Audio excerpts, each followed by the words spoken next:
Do we have an example of a divorce in the Old Testament? We have intimations that there are divorces between people, but actually the divorce that we have the most details of is the divorce between God and Israel. There we have a very clear divorce being enacted, and we can see what the grounds for that divorce was. Okay. Throughout the prophets talk about the relationship of Israel with God in a different way from the books of Moses. In the books of Moses, you have the relationship of God with Israel as a treaty, like a treaty of a nation with another nation or with an overlord. But in the prophets, you have a much more intimate description of God's relationship with Israel. And there he's married to Israel, and they see God marrying Israel at Sinai and then going on in that relationship. And it's a very stormy relationship. The prophets talk about when Israel goes off with other nations or with other gods, it's like an adulterous relationship that she has. Okay. And we have this very clearly in Jeremiah. In Jeremiah 3, this is from the NIV, Jeremiah 3 verse 8, I gave faithless Israel her certificate of divorce and sent her away because of all her adulteries.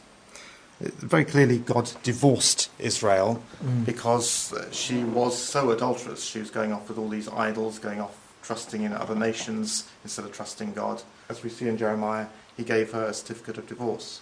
So this certificate of divorce, have we got that recorded in the Bible?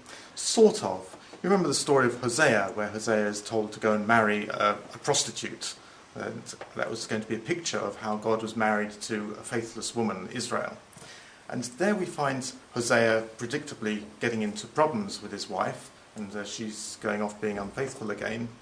And we have a record of something which looks just like an ancient Near Eastern divorce. Okay, let's have a look at that. In Hosea chapter 2, I rebuke your mother, that's Israel, rebuke her, for she is not my wife, and I am not her husband. These would be the words which were spoken at a divorce. It would be in a public meeting. You are not my wife. And she would say, you are not my husband. Well, that's fairly incredible when you think about it, that God would be a divorcee then who divorced. Is it Israel? The northern tribes of Israel? Yes, it gets a bit complicated because, of course, Israel split into two nations. Some said, right, well, we'll go with Solomon's son. And others in the north said, nope, we're going off with someone else. And the nation split into two. And then suddenly you've got a very strange picture because God apparently is married to two people, two sisters, if you like. You've got Judah in the south and Israel in the north. And Israel in the north went off the rails much sooner than Judah in the south. In fact, we have another reference to that divorce certificate in Isaiah. In Isaiah 50, the Lord asks Judah, where is your mother's certificate of divorce with which I sent her away? And you don't have a certificate of divorce. There's an absolute contrast with what happened with the nation of Israel in the north. And again, referring to that divorce certificate which was given to Israel. Now, the chapter title here says Israel. When it's talking about Israel, the northern tribes, has actually been exiled and destroyed, hasn't it? Yes, there's difficulty in Isaiah.